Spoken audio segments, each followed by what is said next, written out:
the video on implicit differentiation. So far we've differentiated y equals f of x kind of functions, where y is by itself, and then it has like y is defined. So in this case y is defined explicitly, I guess, if you're saying the opposite of implicitly, right? So y is defined explicitly in the sense that, here's an example. If we have y is equal to 5 times e to the x plus a 3x. So that basically means that y is given as something in terms of x. So this equation here, we know how to differentiate. We know how to find y prime, right? But now what we're going to do is we're going to tackle equations such as y to the 4th plus xy is equal to something like x to the 7th minus a 5, and I'll throw in another x there. Okay, so here, see how now we can't really get y by itself because we have y's here, and then that, yeah, basically because of this term here, we can't separate that x and y because they're not connected with an addition or subtraction sign, but they are being multiplied times each other. So this is a problem term, okay, for the differentiation that we've learned so far. But now what we'll learn how to do is implicitly derive, or do differentiation in an implicit way, because here, as opposed to explicitly, the y is defined implicitly. So it's kind of implied. That's the root there. So y is implied in terms of x, but the thing is we can't get y by itself. So what we'll have to do is actually differentiate. So we have to differentiate implicitly as well. Implicitly. Okay, and on the next slide we'll start going over the steps for implicit differentiation. So here are the steps for implicit, and I'll abbreviate differentiation, okay? So the first step that we have, so let's say we're given some function like y squared plus x to the 3rd is equal to 7. So something simple like that. Technically, we could actually just solve this explicitly, but let's do it in an implicit way, okay? So what we're going to do is, the first step is to ddx. So we're going to take the derivative with respect to x of both sides.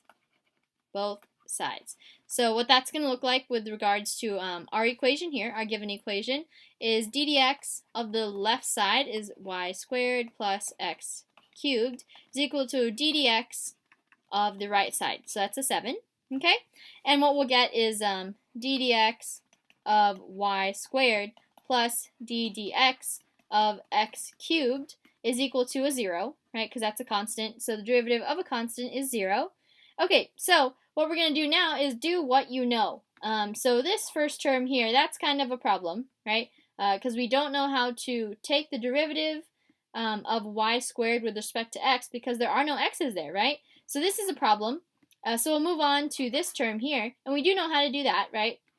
So what we're going to get, we're just going to leave this guy here. So ddx of y squared, and then we have a plus, and we'll use the power rule here, so 3x squared. And then on the right side, we just have that 0. So we could work with this one here because we know that the derivative of x cubed with respect to x, so these variables match, right? So then we just applied the power rule. Okay, so now what do we do with the y term? So at this point, we're going to move on to the next step, okay? So we're at this point, ddx of y squared plus 3x squared equals 0, okay? So now, here's where the second step comes in. What we're going to do is be careful with the y terms. So be careful. That's a big Y. Okay, hold on. Y terms. Okay? We're going to take caution when we deal with those. Okay? Extra special attention. So, this ddx of y squared, we'll just deal with that. We cannot solve this directly because we don't know, so we can't solve directly or explicitly, right? Because we don't know the exact relation between y and x, right? Because remember, our y was defined implicitly. So because we don't know exactly how y is related to x, okay? Related to x. Okay, so what we're going to do is differentiate. So we will differentiate with respect to y. So first we're going to differentiate with respect to y. And then we're going to leave the representation of how y is related to x as an unknown value. So I'll continue what I mean on the next slide. So with this, so we're still in step 2, so this is d dx of y squared. So the first thing we're going to do is differentiate. So differentiate with respect to y, to a y here, okay? And then we're going to leave the representation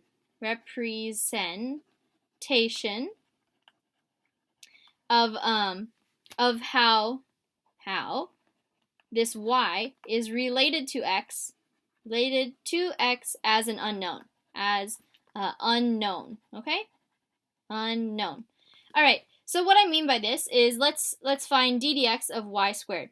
So this is kind of going to be the same as what we're going to do is this is the same as saying d dx, and then let's say we take this y squared, okay? And if we differentiate with respect to y, this is what that means, okay? That's what that first step is. Right here. I'll call this step A, and this is step B, okay? So this is step A that's happening right here. We're going to differentiate with respect to y, so that's our d dy, and then what we have to do is B, our step B, is going to leave the representation of how y is related to x as unknown. So this is y, the relation between y and x, okay? So this is going to remain an unknown there in the front. So this basically, these two things, so our d dx, that's what we have in front, that's basically equal to, so d dx is equal to dy dx times d dy. Do you see that? So our operation in front, instead of writing d dx, well, we're actually going to consider it because we have to deal with our y squared in a little bit different fashion, right, than like an x squared or an x term. So what we have to do is differentiate with respect to y first, and then just leave this as an unknown. So again, these two operations, or these two sides, are equal because we could technically or just conceptually think of it as the dy's canceling out. So we ultimately get that d dx anyways. All right. So let's again, I'll continue step 2 on the next slide, and we'll